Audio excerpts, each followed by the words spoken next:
In all honesty, pal, we don't want you here. But you're here now, and you've too many men for us to send you away.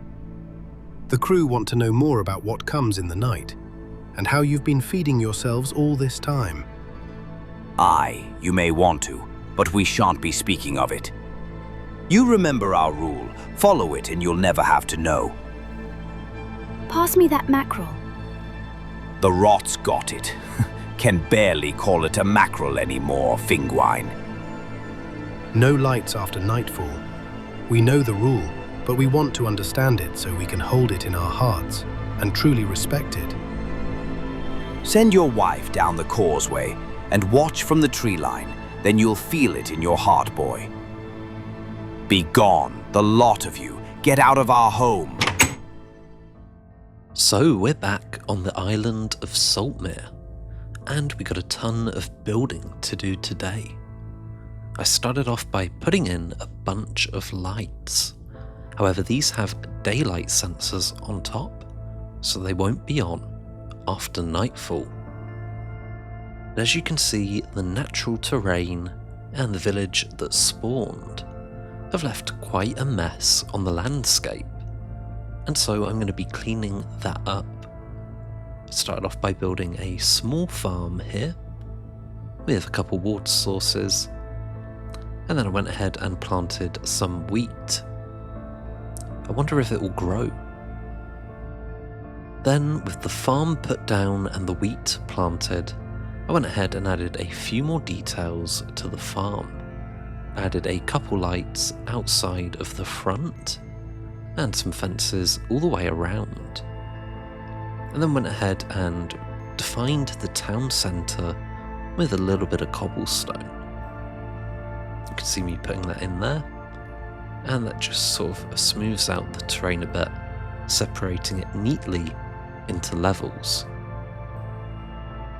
But there was still a whole bunch more to do, and so I went around cleaning up even more of the terrain, and that's when I noticed there was a bit of an issue here.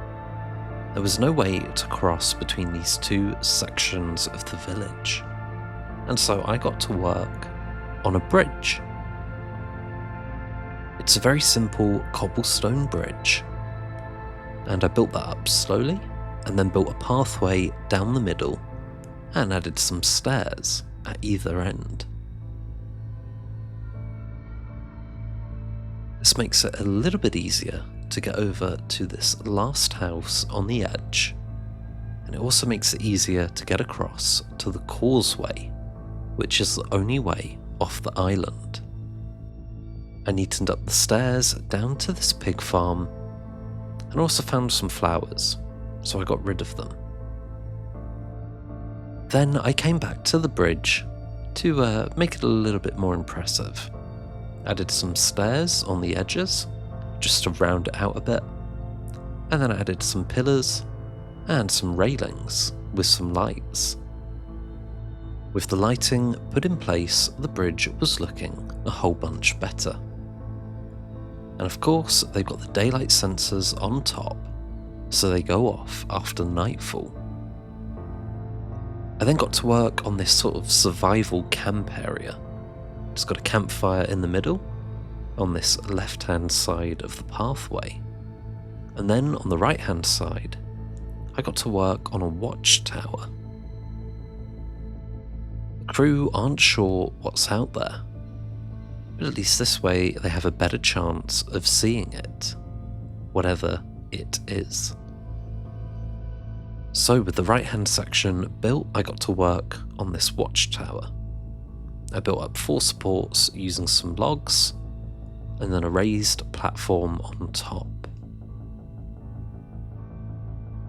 All the details were starting to come together now, and the terrain was a little bit more manageable, and there were a few things dotted around the town. We got a farm that may or may not grow crops. We got a bridge, a little survival campfire, which of course they'll have to put out after nightfall, and now a watchtower. If anything came down that causeway, you'd surely see it coming. So let's continue work on this build by adding a few extra things. Added in a sawmill here, and then I added a few extra details like some barrels sitting around the town. Also did try and turn up the brightness a little bit for this episode, as a couple of people mentioned it in the comments. I've also upped the contrast just to keep the feel correct, I think. Let me know what you think in the comments down below. There we have it, all the changes we've made this episode. We got a watchtower, among a few other things. But let's go to a quick story. They're going to stir up our ends, Talok. Perhaps it's for the better. Perhaps.